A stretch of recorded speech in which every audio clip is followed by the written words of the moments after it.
Welcome back, my friends. I'm so glad you could attend. Come inside, come inside. Welcome to Into the Woods with Stewart Strauss. Joining us on our first journey into the forest looking for the light will be filmmaker, director, actor, editor, producer, and Twin Peaks fan extraordinaire, Josh Eisenstadt. Ladies and gentlemen, here's Josh. Oh, yeah.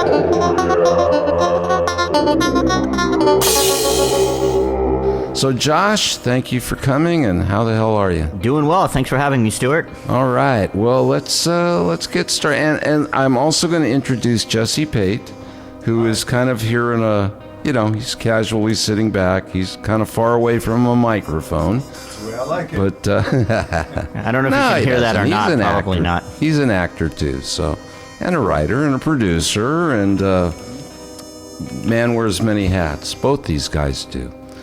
So we're going to start right now. Josh, let me ask you how you first got introduced to Twin Peaks. Okay. Basically, I was a kid when it was first on. How old were you? I don't remember exactly, but somewhere 6th or 7th grade. Okay, so what, 12, 13 Around there. perhaps? I think 12. Okay. And my parents were watching it because they liked David Lynch. They never in a million years thought of introducing me to this thing. And they were watching, it was the first airing of what would technically be episode 002, but in reality it's the third episode, counting the pilot as one. It's the third, the dream sequence episode, which is an amazing episode. And they're watching that, and I walked in near the beginning, the second scene of the episode. And there's something I wanted to show my dad in the other room. I don't remember what it was. It's a while back. And I walked in, and they're watching this, and something about it captured me right away, and I don't know what it was. And I started sitting there watching it, and I was pulled in an amazing way. And I remember there were commercial breaks because it aired on ABC, back in the early 90s. Oh, yeah. And I remember by the time we got to the end, when the dream sequence happened, at the end of that episode, I was so hooked I couldn't tell you. And I remember it ended, and I remember I turned to my parents and I said, "This is the most amazing thing I've ever seen. I want to know everything about this." And as to say, I guess, famous last words, right? Yeah. Oh, well. And here I am, 25-some years later. And so obviously you became a fan, but you became a filmmaker later. So Yes. That predated, the wanting to be a filmmaker predated that. Yes? Oh, good. Okay. Well, tell me how that started. As Your far interest. back as I can remember, I knew I wanted to do that. Yeah? I have video footage of me at age 7 with my grandparents saying, "What do you want to be when you grow up?" And I said, "I want to be a movie director." And I wrote it in my first grade paper, and it's just something I kind of always knew. That's fantastic. So that's always been something I wanted to do. So that was always been, it's always been what I wanted to do, not something, what I wanted to do. Yes. Now, did you have formal training? Did you go to film school or? Mainly by learning and observing. I was around a lot of people. Yeah. My aunt was an actress who was one of the stars of Animal House. She's kind of mainly known for that. Really? Well, and who is your aunt? Her name's Martha Smith. She played Babs in Animal House. Yeah. Well, God, that's a The sorority classic, one- to the one say that's- the least. The one that Jim Belushi says you're, or John Belushi, not Jim Belushi, Yeah. sorry. John Belushi says to her, "You're a PIG pig." Or she says to him, "You're a PIG pig." Yeah. That's kind of her big famous scene. And Well, cool. that, so- That's awesome. So I check kind of it out threw next her, and then there were directors and actors that lived on the block I grew up on, so I kind of watched them. time. Who would that have been, may I ask? There was a director when I was a kid, I think 9, 10, 11, that was doing a sitcom at the time called Perfect Strangers. Oh, Perfect He was the director of that show. Sure. So he invited me to go watch him work because he knew I was interested in directing, and kind of experiences such as that, kind of that I got to observe and was kind of learning and observing my whole life. So yeah. when I started going to UCLA, I started working on my first film and making it then.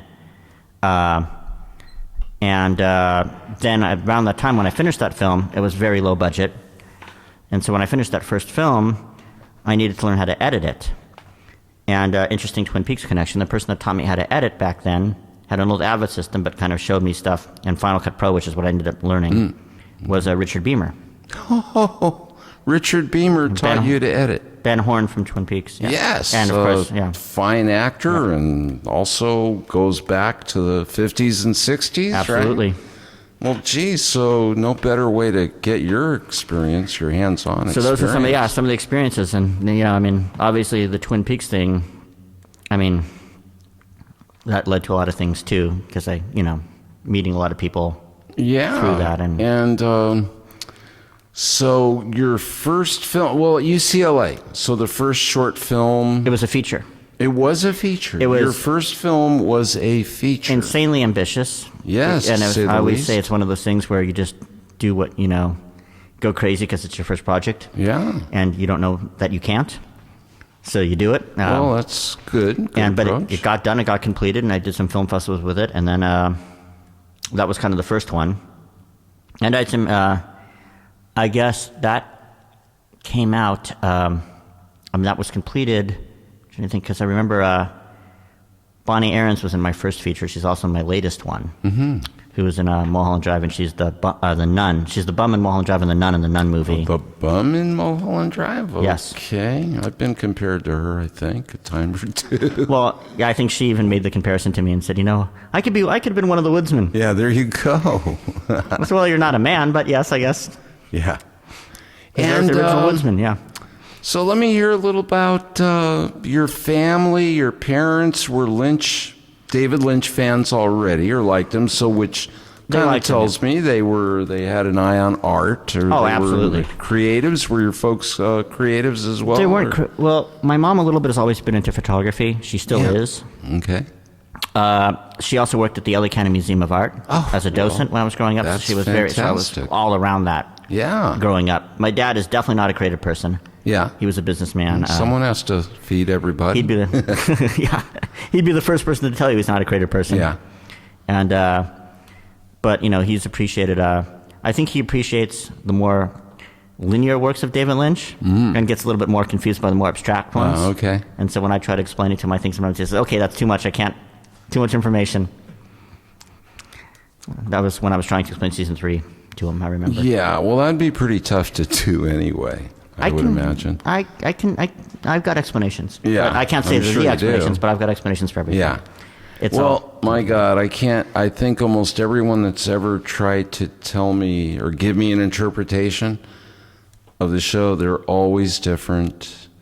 It's never the same, and we all know that David Lynch is never going to speak on it. He just says, yeah, that's good. Exactly. Whatever you think, Yeah. But anyhow, you did mention earlier to me that Russ Tamblyn and Richard Beamer used to come to your house for dinner. For anyone that doesn't know, we're talking like Hollywood royalty. These guys were in West Side Story. I'm much more familiar, really, with Russ's career. Right. I mean, he was Tom Thumb. I remember seeing that in the theaters.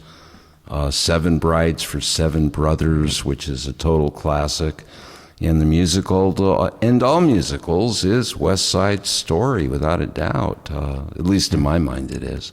Best soundtrack ever. Yeah. Russ was always very happy to talk about, anything throughout his career. Right? Yeah. Well, as Dr. Jacoby, he's had a second life. And yeah. Dr. Amp now, yeah. Yeah, and whatever else he may do. I just got to meet him at the Festival of Disruption, and it was a highlight for me, no doubt.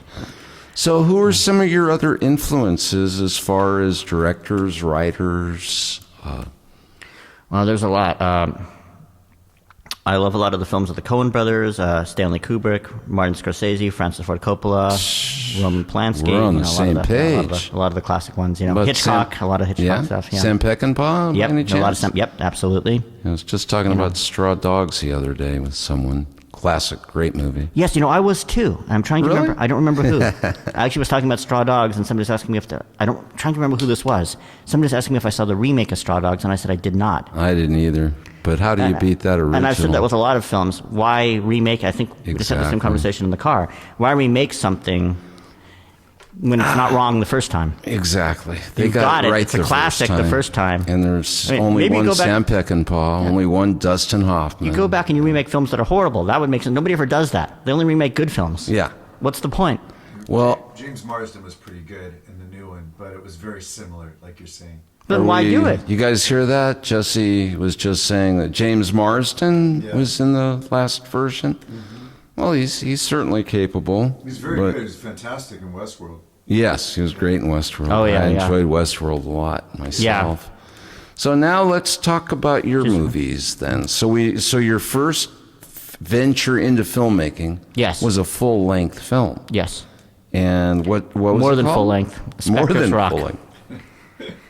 Okay. Yeah, more than full length. And so that launched, hopefully that got seen That by did, some but people, or- it was more the second one after that. Yes. And then from there to a short film. The second one after that was one actually that I worked on with Jesse over here. Okay. Yeah. Called Red Lightning, Yeah. which was the second feature that was done a couple years later. And that one was completed, also pretty low budget. And when that was done, that did a lot of film festivals and got seen. And then I did a short, and this is the thing that really launched everything, called Inner Balance, Inner Balance. which was the opening scene for a feature film that I still want to do. And Dana Ashbrook was starred in it. Oh, cool. Okay. And it was shot by, we shot in 35 millimeter Panavision cameras, and it was shot by a DP, Eric Steelberg, who then went on to do a whole bunch of big movies now. Oh, that's He did great. Juno and Up in the Air. You did? Oh, really? Yeah. Okay. All of those are films, Big yeah. titles. no And then, doubt. I think, actually, I saw that he recently did the new Baywatch movie, which I didn't see, but he did that. It was funny. I saw it. Was Did it? you? Yeah. Well, how was the cinematography? It How was the very- it cinematography? I very guess beautiful. that's Yeah, the let's get question. right to that. Skis were very emotionally evocative. But yeah, I remember, but he's a really great cinematographer, so we did that, and that really came out incredibly well. And of course, Dana Ashbrook is Bobby Briggs. Yes, Twin Peaks, yeah. Dana Ashbrook from Twin Peaks, both the original and season 3 as well. Yep. So Dana was in that, and that launched me to be able to get over $1 million in funding to the next one. Oh, that's Based on awesome. that. I've never seen that much money in my life, but It wasn't for me; it was for the film. right, but, to yeah. make the movie, which is But still, an still account a with really my name low on budget. it was an account with my name on it with over $1 million in it. Hey, Still looks pretty. I can't go out and spend it, but it's still. Sure, you know that La Boheme and Hugo's are right down the street. Frank and Musso. I mean, anywhere you want to go. There was nothing I wanted to do more than make a movie. If I had earned $1.5 million at that point, I would have spent it on a film. So that's where my head was. Well, that's great. So obviously that's the first thing, and that's what it was for, and that's what we did. Yeah. The And- idea was to launch his career. And you did this all within that budget. Yes. We made that film on that budget. Also shot that in 35 millimeter. We had Edward Furlong in it, and Yes. Lance Henriksen, who is an amazing actor. I can't say enough good things about working with Yeah. Lance Oh, Henriksen. nice. Lance is great. Tony Todd, who played Candyman. Yeah. Mercedes McNabb. A ton of. We had a cameo by Rick Baker, who was the. Who's like Academy Award-winning. seven-time Oscar winner, who did all the effects, Makeup. Yeah, the makeup. Right? Oh, yeah. I He know did a his name cameo in for the that. film. Oh, And he also does awesome. cameos on other films he does makeup for. He didn't do.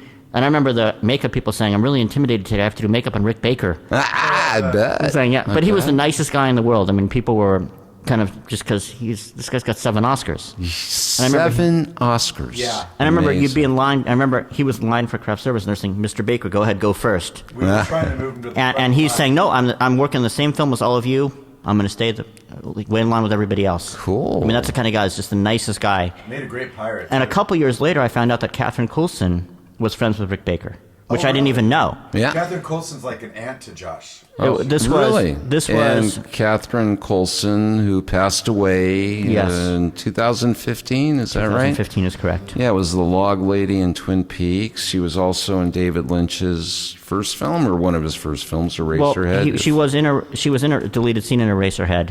Deleted scene. Yeah, but she worked as a camera assistant on Eraserhead. And Oh, okay. Worked on the whole thing, yeah. Well, that's family And for you, photography, isn't it? yeah. She was right there. She was on the crew of Eraserhead Yeah. too, and was in a deleted scene, Well, awesome. which is a scene where she's tied to a bed Oh, really? with somebody else, and there's a man with a black box yeah. that's sparking. Sparks coming out of the black box and electricity on it. well, that's I'm approaching them familiar and- with that part of Lynch's work. And the scene got cut. There was a piece of it that was released on David Lynch's website, davidlynch.com, of that scene. Yeah? Just one little angle of it that was released many, many years ago when that website was on, but it was only viewable on the website. Wow. Back in, I think, 2002, 2003, somewhere back there. That's But I'm getting off interesting. topic. No, it's okay.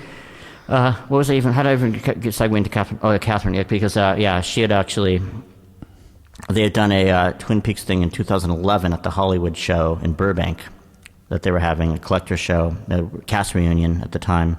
Mm-hmm. And I remember Catherine had said that she had left the log with Rick Baker. And I said, "You know Rick Baker?" I didn't even know. And it turns out she did. Wow. Well, that's a trip. I mean, enough that, and he's the type of guy you can trust him with the log. Yeah. Well, that's saying a lot for that log. A lot of valuable things in his place. Yeah. So, yeah, I'm sure he does. Yeah, I've never been to his place, but I'm sure he does. But yeah, one of the nicest guys. But so that film got distributed internationally. Did some theatrical showings. It did theatrical in Germany. We did 1 million film festivals all over the place. We were in Redbox, Hollywood Video, Blockbusters, all that stuff. And these films are still available online or Redbox or wherever? Well, Redbox only keeps. I mean, this was released in 2010 or 2009. Well, before we're through, or when we're through, we'll put some links on my website, and so if people want to. So I mean, Hollywood Video is gone. Blockbuster Video is gone. No, Redbox. Blockbusters. Redbox, rotates every 6 months. I think it was in Redbox for a while. It was one of the earlier releases in Redbox. Oh, that's awesome then. It's also Movie Gallery and Family Video. Yes, it was in those. It was in all this. It was all over the place. And then internationally, we pretty much sold every country in the world. So we did actually. We looked at every single territory and actually sold the entire world as far as we can find. As far as we can tell, yeah. Yeah. Okay, well, great. So that did pretty well. And then Dark Reel.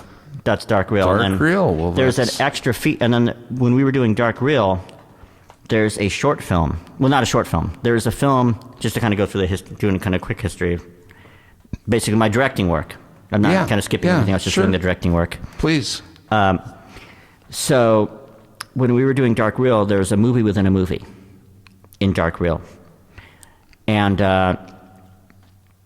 the idea I had to come up with, Lance Henriksen's character owned a B-movie company. So I had to come up with a really cheesy B-movie. And Ed Furlong's character was a fan of these cheesy B-movies. The cheesiest idea I could come up with. So I thought of this thing, okay, got to come up with something really cheesy. And the idea I came up with was something called Gnome Killer. And what this was, it would be playing in Lance Henriksen's character's office in the background, and Ed Furlong would be watching it on his TV. Mm-hmm. So the idea is that it's this cheesiest thing I could think of. This 6-foot-tall man has a gnome hat and a beard on, believes he's a gnome, and basically kills anybody that has a garden gnome on the front lawn because he believes they've kidnapped his friends. That was just the original idea, which was completely absurd and ridiculous. And, they'd have the main character, female character, is played by the horror movie actress Tiffany Shepis, that she'd be running and screaming stuff like, "Oh no, oh no, oh gnomes." And it's really cheesy, stuff, and that kind of thing. So we did that. And then when I was doing the film festival circuit, when we do the Q&A after screenings, I'd get people again and again and again asking about Gnome Killer. That was something that people just loved for some reason. That part of it people latched onto. Yeah. So when we got our DVD release, I had a thought. I said, you know what? I want to do a short film for the DVD extras called The Making of Gnome Killer 2. Make it kind of a mockumentary by this fictional character named Vern McGuine. Came up with this whole idea for this character. Public access. Sounds like fun. Yeah, basically doing a mockumentary, 15, 16-minute mockumentary, The Making of Gnome Killer 2, taking place 8 years later. As in like a public access type production? Yes. Is what you're saying? That type of thing. Okay. And then I thought there's the whole thing that goes on in the movie, but I thought there'd be a different person directing the movie within the movie. So I thought, well, let's make it this mob character named Louis Maguzzi, who's a capo in the mob now, who's been brought in with this B-movie company to do this film. Oh, okay. And is being interviewed. And so, yes. About the movie, yeah. Correct. Okay. So basically, we did that and then filmed little scenes from Gnome Killer 2, and I thought, okay, that's it, done with that, because we overplayed the joke. Maybe not, but at that point, I thought we did. And that was quite well received. People seem to really like that. Nice. And that's on the DVD with the movie. So Okay. after the end of the movie, it picks up, and that's, as you say, Yeah. But that's a straight-out absurd comedy. Okay. You know what? We just happen to have the Gnome Killer theme here. Yes, we do. Directly from the soundtrack, correct? Correct. And this here may also, I'm just going to hint at this. There's another project that I'm working on Yeah. that may relate to this. Well, awesome. So, folks, we're going to get into And it this right was now. just what I told the composer in this one was basically give me very cheesy 80s B-movie electronica type track for this. Yeah. That was kind of what I asked for this. That was the Okay, well, idea. cool. Well, folks, we'll be listening to that right now.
Okay, Josh, so tell us a little more about the song. Who wrote it? The song was written by Jim Kaufman and Ron Underwood. Yes? And I had met them because their band, they had written a band at the time called Opiate for the Masses. Opiate for the Mass. Good And name. 2 of their tracks were in Dark Real, 2 of their band's tracks. Great. And they actually performed live in one of the scenes in the movie. And so I ended up, they were great. They were really great musicians, and I ended up kind of having them do the whole score. Nice. So they composed this theme, all the major themes in the movie. I believe there were 2 tracks in there that John Neff composed. Oh, nice. That were also included in there. But most of the music were, and John mixed the film. Oh. We mixed it up in Northern California at the time. It was a lot of fun mixing that film. Awesome. You know, John is going to be one of my next guests. Oh, wonderful. John mixed my last 3 projects. He mixed Inner That's Balance. something else. He And mixed- for anybody that doesn't know John Neff, John is a musician, producer, writer, David Lynch songwriting and recording partner. Also was very tight with Walter Becker of Steely Dan. They built a studio together in Hawaii. John was part of the Dan Cam, which was Steely Dan's like webcam system, which I used to check out like 15, 20 years ago or whenever they had it going. And fascinating gentleman, and I would say right now maybe my engineering guru, you know, or I mean, it's not often I get to ask somebody of that caliber Absolutely. get tips and suggestions on things. So And John I first worked with on Inner Balance, the one I talked about with Dana. Yeah. He mixed that short. And then my last 2 features, Dark Real and Spreading Darkness, which I guess I'll talk about later, which is the newest one that just came out, well, that's great. which I'll talk about in a little bit. But yeah, he mixed those and did some of the music also. But Jim Kaufman and Ron Underwood, who did this theme and did most of the themes for Dark Real, were really great musicians and wonderful to work with. And definitely plan on working with Jim again in the near future. Nice. Now, is the track you just played for me available as a single or anything? We never did release the soundtrack. I know we Okay. talked about it, but we never did. So as of now, it's unavailable. Doesn't mean it'll stay that way. Okay, well, let's see if there's some interest, and maybe we can get Josh to get that out there on iTunes or SoundCloud or something like I can that. talk to them about that, and everybody that has music That'd in be it. great. And Yeah. also, there's my friend Adam Harding, who has a band called Dumb Numbers, that's actually done some work with Dumb Numbers? Dumb Numbers. Actually, did a split single, done some stuff with David Lynch too. Okay. One of my longtime friends has a great musician, has a track actually in every feature film I've ever made, Really? including Dark Real, and he's also on that soundtrack. Oh, So, terrific. yeah. So that was we never did release that soundtrack, but I know we talked about it. Okay, so- well, I'm going to ask you a Never too question late. right now. You just said that the band that recorded the last tune, or at least the guy's band from that song, from Gnome Killer theme, played live in your film. Yes. Now, go ahead, because I worked on a lot of movies, TV shows with synced. music, and They're it's live in the scene. In the never film. live. It's not really live, but you know what I'm saying is we recorded them performing. Oh, okay. They're actually but it lip-syncing. was pre-recorded. It was pre-recorded, of course, Okay. yeah. But it's they're performing in the scene, so when you're watching the film, it appears that they're playing live. Okay, cool. I just broke the illusion. We create the illusion that they're playing live. Let's put it that way. But they Yeah. were there playing their instruments, or You know, I used to. they actually were playing their instruments too. Early days for me of doing background, I worked on Glee a fair amount when it was, a mammoth show. And there were some pretty good singers there, but there's only one girl they let sing live, and that was Leah Michelle. Oh my God, she was so powerful. Wow. So was the girl Mercedes as well. Those two girls had voices that just filled a room tremendously. But they were still really going to a recorded track. So Yeah. anyway. Same here. I mean, they were playing the instruments, but they were doing Yeah. it along to a recorded track. And then we obviously synced it to the recording at the end. Cool. So, yes, that is true. But we did do playback, and they were pretty spot on, huh? spot on with what they were doing, so we were Yeah. able to match it all up. Well, that's great. So, okay, well, that answered that question. Absolutely, yes. Yes. And so let's hear a little more about your next project. What's going on? My next project and my latest. Okay, let's talk about the latest. Okay, the latest is another feature film that came out basically in Walmart and a lot of the stores here in America, beginning of January. There's going to be, I'm going to have more news on this soon, but I don't want to say anything until it happens. But as of now, we had that DVD release in the U.S. It's called Spreading Darkness. It's starring Eric Roberts, John Savage, James Duvall, Dominique Swain, Robert Davi, a lot of Musetta Vander, Rena Riffle, a lot of good cast members in there. I'm going to mention Connie Woods. Oh, Connie Woods is in there too. Yes. What am I even? How do I leave Connie? Yes, Connie Woods is in there. Correct.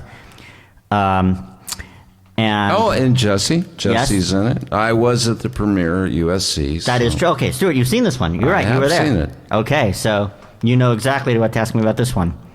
Well, let me ask you. I mentioned this once before to you guys that it had elements, or kind of reminded me in a way, especially Jesse's part, reminded me a bit of the film King of Hearts, which was with Alan Bates back in the late 60s, I believe, maybe early 70s.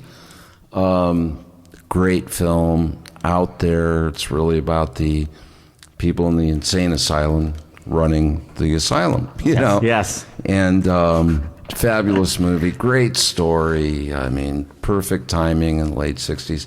Your movie definitely reminded me. It had elements, and I know you've never seen it, so, you know, there's no plagiarism or anything like that, and I don't want to even suggest it.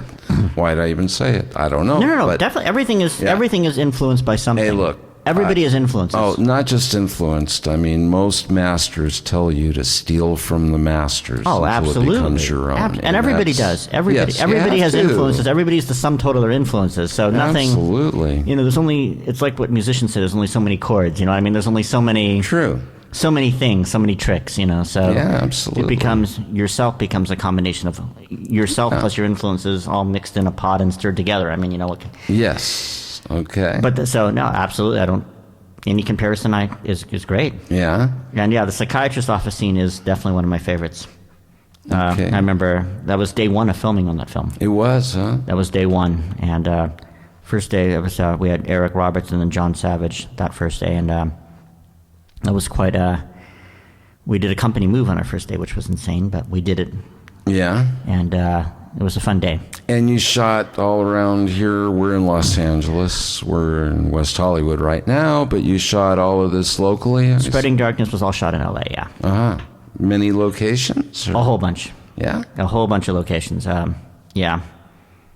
I always tend to have mansion locations, but same thing with Dark Real. Dark Real was insane for locations. This one, a little bit less so. We still had quite a few. We were all over the place. And, well, let's see. So we've talked about that some. Now, I know that Spreading Darkness, like you just said, it's available online. It's available through Walmart.com. Oh, at Walmart in the stores. I don't know if it's still there. Okay. It was in the store. It was in a lot of the stores, Family Videos, the Ross rental places. Hey, folks, coming up on Hanukkah and Christmas real fast.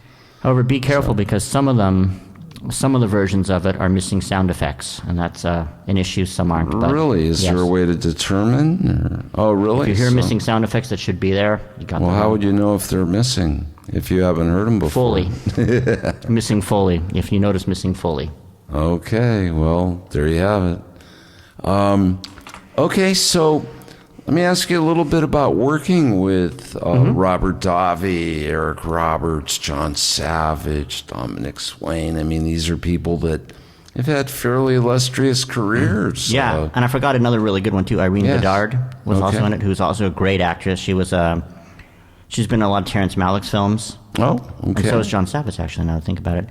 But John Savage, he's been in everything. So when you're working with actors of that ability and strong character actors, how do you direct them? I mean, do you have this is it's different for every actor. Yes. And certain ones, like Dominique Swain was a friend of mine for a long time before I worked with her. Okay. Same with James Duvall, so I kind of already had a bit of a language with them. Basically, I like to meet with everybody first to kind of get to know them. Certain actors really like to get into their characters and want to meet multiple times. Like Lance Henriksen, I think I met with him many times before we started filming. Okay. And he got so into that role and just so wonderful to work with. And it really just depends on the actor, but a lot of actors, I say, the more experienced they are, sometimes the less they need. Yeah. For instance, some of the actors that were great in Spreading Darkness that were less experienced would be more, and they were so amazing, but what it would be more of working them through different beats. Whereas somebody that's been, had a 60-year career, sometimes it's one little thing, one little word, or one little phrase, and they click into that and they got it. Yeah. One example being Musetta Vander, who is amazing. She plays a character named Harriet, who's kind of a mysterious character that shows up multiple times throughout the film. And with Harriet, we don't quite reveal exactly what or who she is, but there's hints.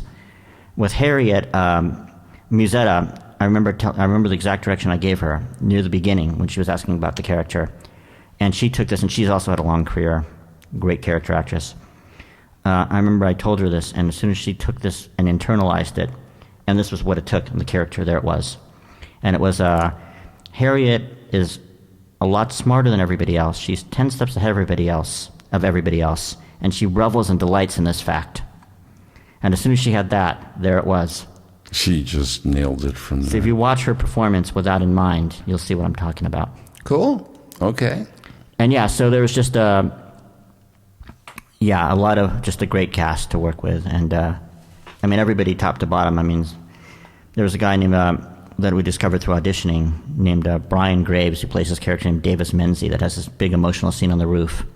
And he was,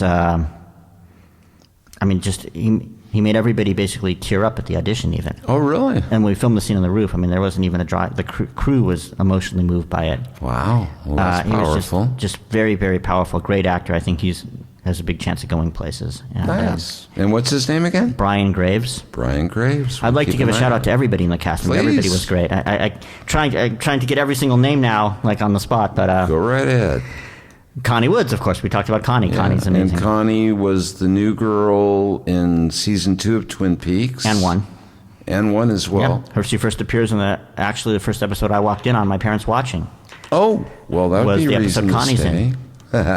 So there you go. Well, Connie's an angel and mutual friend now of mine as well. And go on. Who else would you like to give a shout out to? Well, let me think about. Oh, Robert Donovan. How did I not mention Robert Donovan? Mm-hmm. Okay. Robert Donovan, when I was talking about Gnome Killer 2 and Vern McGuine, plays his character Vern McGuine, who is absolutely hilarious. He's the guy that's making the mockumentary. And so I had this idea for Spreading Darkness about a character, and this was kind of an early idea, about this character that would be coming into the place who might be an assassin or some kind of shady character. But for some reason, he walks in and claims that that the moon landing was a hoax and he was the cinematographer on the moon landing. And that's what he does. He walks in claiming that, as though it's a fact. And for some reason, I found that quite amusing as a character idea. Yeah. And right away when I thought of it, I thought of him instantly for the role. And then the role kind of got tied to the Harriet character, and it kind of became part of this movie. And so those two play off of each other, Musetta Vander, who I was talking about, and Robert Donovan. And Robert Donovan is a great character actor. He's got a lot of credits, and I don't know why he's not bigger than he is, because he is amazing. Yeah, I cannot say enough good things about him as an actor. Robert Donovan, good to know. Let me ask you this. Yes. Do you ever feel starstruck, or that you're actually going to be meeting with someone you've admired, and here you are talking to them about being in your film? Or do you feel kind of, considering you grew up around this and you grew up with some of the biggest stars in the business as neighbors or friends, maybe there's no intimidation. I don't know. I think it sometimes, but I kind of shut it off because at this point we're working together for a common thing. So I'm looking at it as more, let's collaborate and make the best character we can and make it fit into this the best way we can. So there's always that a little bit in the back of my head. Every once in a while, this is this person. Wow, that's amazing. Oh, no, stop it. That voice, stop that. Focus on what you're doing. So basically that kind of has to... Good. So you get over it if you even feel it at all. Yeah, and a lot of times, a lot of my friends are actors and actresses. I've been, a lot of people in the business, so it kind of... I love a lot of films, so when somebody is from something that I've loved or a series that I've loved, it definitely factors in. I mean, Lance Henriksen was an actor that I really admired for a very long time. So when I worked with him, I remember the first time meeting him, there was a little bit of that. Yeah. Oh, he's going to be, and that was also kind of my first bigger size film. So it was kind of, I'm going to be working with this. Yeah. That's amazing. He had a period where he was in like everything for a while, right? I mean. Oh yeah, I mean, and of course, everybody. When I started saying I was working with him, to like some friends of mine, they're saying, "Oh, a lot of people love Aliens." They're mentioning his role in Aliens, the Bishop role, and the TV series Millennium, which I thought was a fantastic show. Yeah. That he was the star of was something that I watched and really thought admired him in that show. So. Yeah, I'm going to go back to I thought one of the greatest movies I saw in the 70s was Deer Hunter. Oh, yes. That is great. John Savage with that brilliant cast. Mm-hmm. I mean, I didn't really, who knew Christopher Walken before that movie if you weren't from Broadway or something, What a great film. That's a great Meryl film. Streep. Young Meryl Streep. I fell in love with Meryl Streep in that movie. Little did I know that she was acting. I mean, the Russian roulette scene where John Savage is in the cage. And I think I did mention that to him one time at lunch during one of the films. I said, "So, John, I do have to ask you about that scene." I don't remember even what I asked him, but I did bring it up one time at lunch because, I mean, that's too much of a classic scene. Where they're forcing you to do Russian roulette in the cage. I mean, that's classic. By all means. And if anyone hasn't seen that, Michael Cimino's film, Robert De Niro, so many of these actors came to be known from this movie and others. You'll know everybody in this cast just about. Oh, yeah. Great movie. But John Savage, I can't say enough good things about working with him. I absolutely loved working with him. And he will go, his character, he's this psychiatrist that's kind of a shady psychiatrist, let's say, that's manipulating a lot of people. And there's certain absurdities with his character, and he just embraces and goes all the way.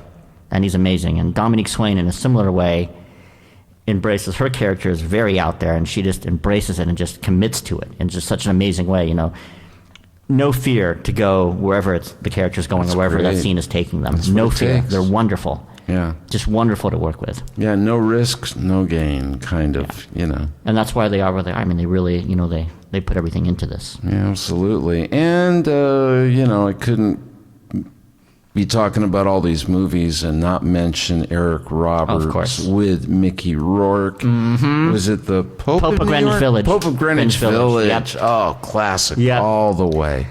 There were several crew members mentioning that to him, I remember, and he would hold up his thumb every time and say, "Oh, really? I have my thumb." So. I love that movie. I could watch that movie again right now. In fact, maybe I will soon.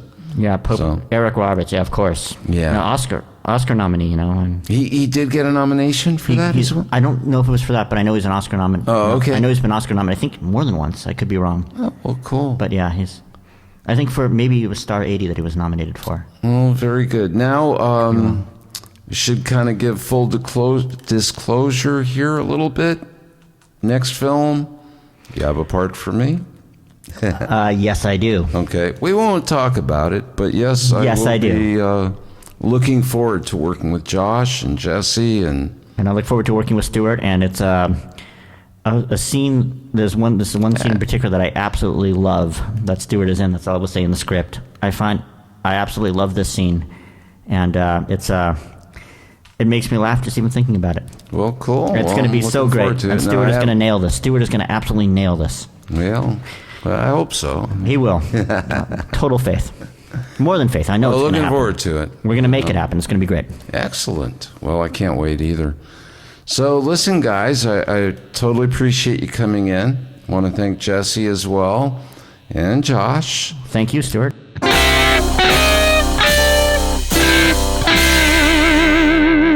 Join me next time as we go deeper into the woods with actor John Piricello. Thanks so much for being here, folks, on the maiden voyage of Into the Woods with Stewart Strauss.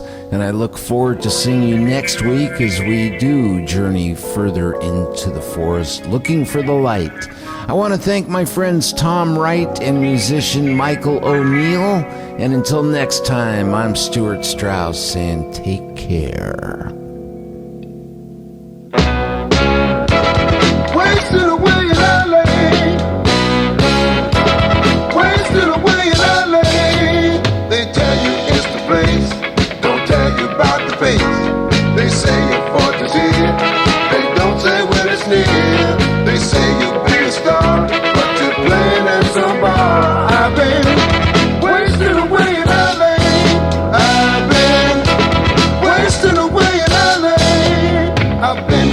my life, can't seem to get away. I've given all my time, say broken is fair down. It all seems so sincere, you can stick it in your ear.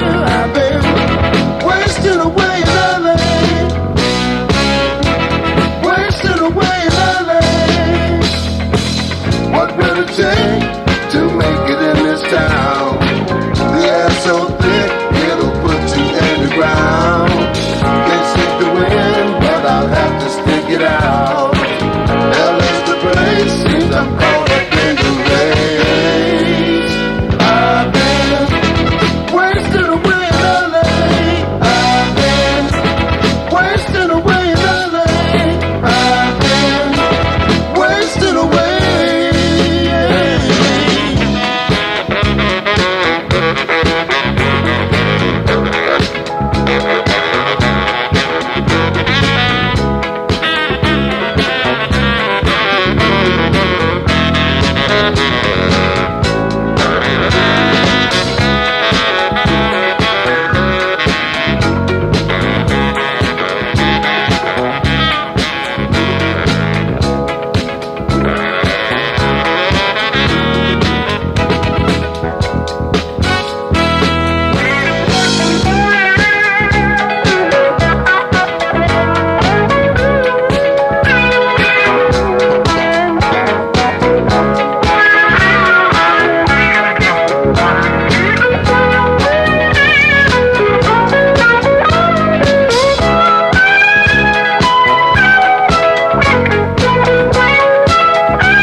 Thanks so much for listening to this edition of Into the Woods with Stewart Strauss. If you'd like to contact me, use @Stew Strauss. That's STEWSTRAUSS, both on Instagram and Twitter. On Facebook, use my full name, STEWARTSTRAUSS. To get to my website, just add a .net to that, and you're there. I hope that you've enjoyed this show enough to press the like button, and please subscribe.